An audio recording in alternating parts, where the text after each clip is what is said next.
The Black Stone.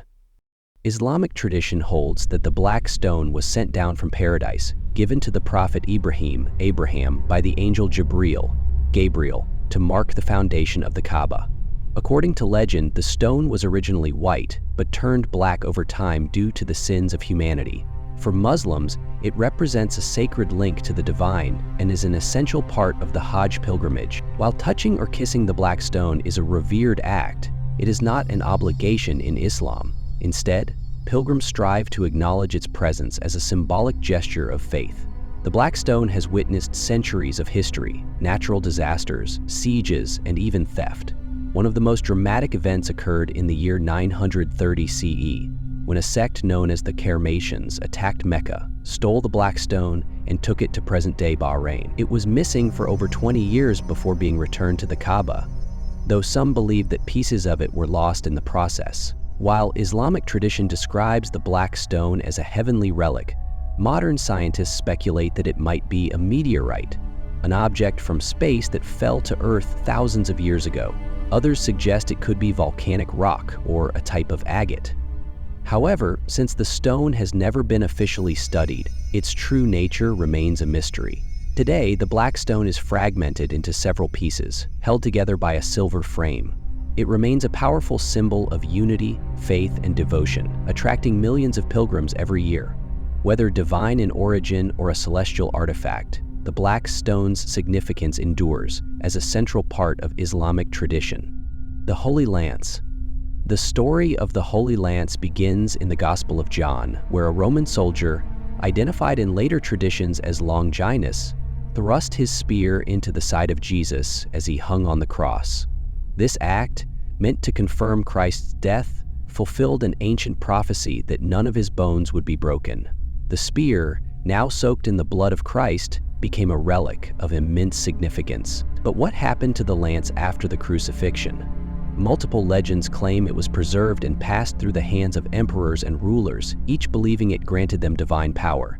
One of the most famous accounts ties the lance to Charlemagne, the first Holy Roman Emperor. It was said that as long as he carried the spear, he remained undefeated in battle, until he dropped it, just before his death. Later, the lance came into the possession of the Habsburg dynasty and became a sacred artifact of the Holy Roman Empire. According to legend, whoever wielded the Holy Lance would be granted victory and divine favor. This belief persisted for centuries, influencing rulers from Frederick Barbarossa to Adolf Hitler, who reportedly sought the relic during World War II, believing it would secure his conquest of Europe. But did the spear truly hold supernatural power, or was it simply a psychological tool to instill confidence and fear? Here's where things get even more mysterious. There isn't just one Holy Lance. Several different relics across the world claim to be the true spear. The Vienna Lance, held in the Hofburg Palace in Austria. This is the most famous and was once part of the Holy Roman Empire's regalia. Vatican Lance, a spearhead kept in St. Peter's Basilica, claimed to have been given to the popes in the medieval period. The Armenian Lance, kept in the Etchmiadzin Cathedral, Armenia, claims this is the true Holy Lance, brought there by the Apostle Thaddeus. And Antioch Lance, allegedly discovered during the First Crusade in 1098, though its authenticity remains doubtful. The Book of Thoth. Thoth was the Egyptian god of wisdom, writing, and magic. Often depicted with the head of an ibis or as a baboon, he was believed to have invented hieroglyphs, mathematics, and even time itself. The ancient Egyptians credited him as the divine scribe of the gods, recording the events of the universe. But Thoth's greatest creation, according to legend, was a book that contained the secrets of the cosmos, a book so powerful that it could drive any mortal who read it to madness or death. The most famous story about the book comes from an ancient Egyptian text known as the Tale of Setne Kamwas, written during the Ptolemaic period. It tells of a prince named Setne who learns of the book's existence and seeks it out. After discovering the book in a tomb guarded by the spirit of a long-dead priest, Setne defies the warnings and reads its contents. But instead of gaining wisdom, he is cursed, haunted by visions, and tormented by supernatural forces. According to legend, the Book of Thoth granted its readers supernatural abilities, including mastery of the elements, control over fire, water, earth, and air, understanding the language of animals, the ability to speak with birds and beasts, power over the dead, the knowledge to summon and communicate with spirits, immortality. Some myths suggest the book contained secrets to eternal life. But with great power came great danger. It was said that anyone who misused the book would suffer divine punishment. The Excalibur. The legend of Excalibur originates in the tales of King Arthur, the legendary ruler of Britain. But the stories about the sword vary. Some say Excalibur was the famous sword in the stone, which only the true king could pull free, proving Arthur's right to rule. Others claim Excalibur was a different weapon entirely, given to Arthur by the mystical Lady of the Lake. Which version is true? Was Excalibur the sword in the stone, or was it a divine gift from the Lady of the Lake? Excalibur was no ordinary blade. According to legend, it had magical properties that made Arthur nearly invincible in battle. Some stories claim its blade could cut through anything, while others say it was unbreakable. But perhaps its greatest power lay in its scabbard, said to prevent the wielder from ever bleeding, making Arthur nearly immortal while he possessed it. However, as Arthur's story goes, the scabbard was lost, leading to his downfall in his final battle. The legend of King Arthur ends in tragedy.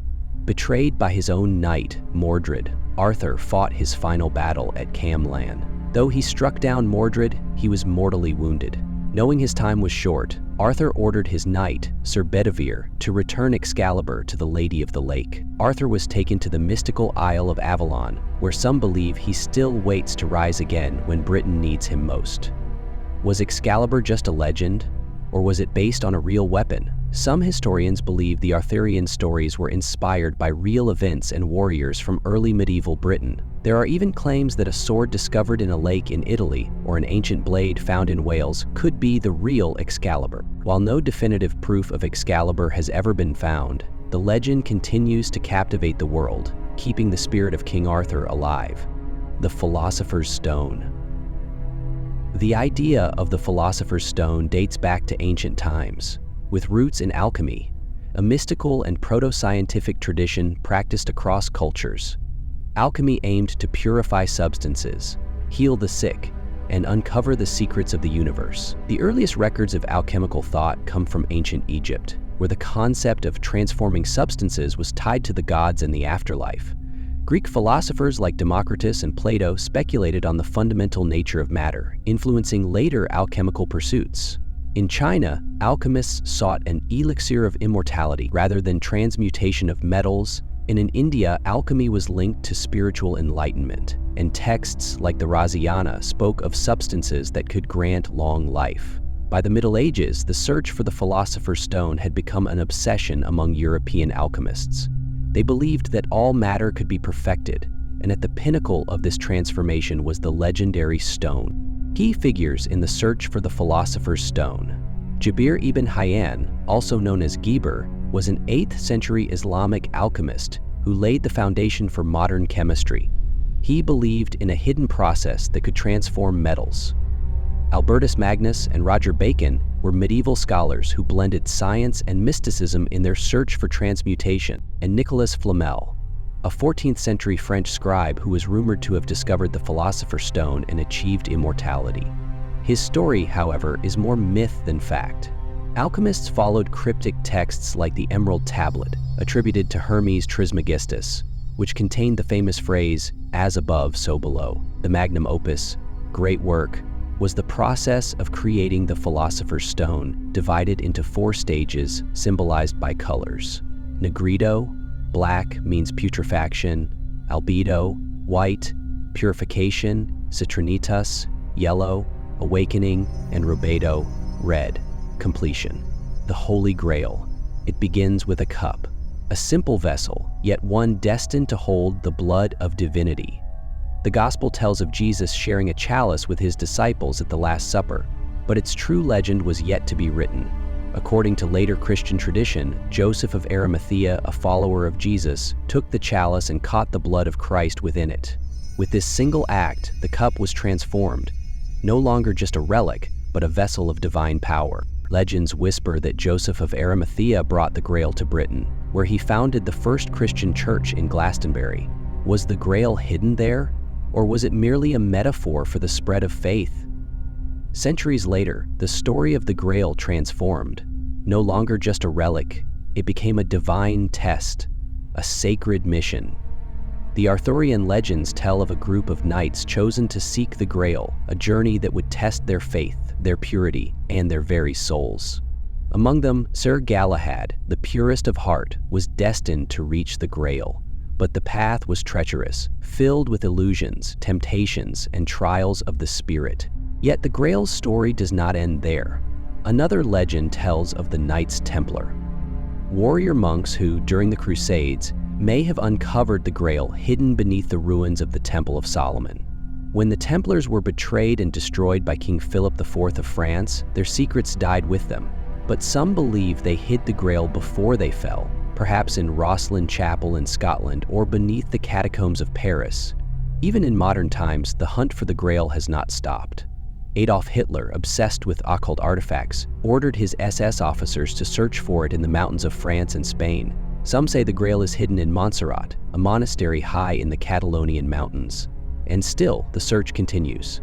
Some believe the Grail lies in Valencia, enshrined in a golden reliquary. Others insist it was never a cup at all, but a secret, a hidden bloodline, as some controversial theories suggest. But perhaps the Grail is not meant to be found. Perhaps it is not an object, but an idea.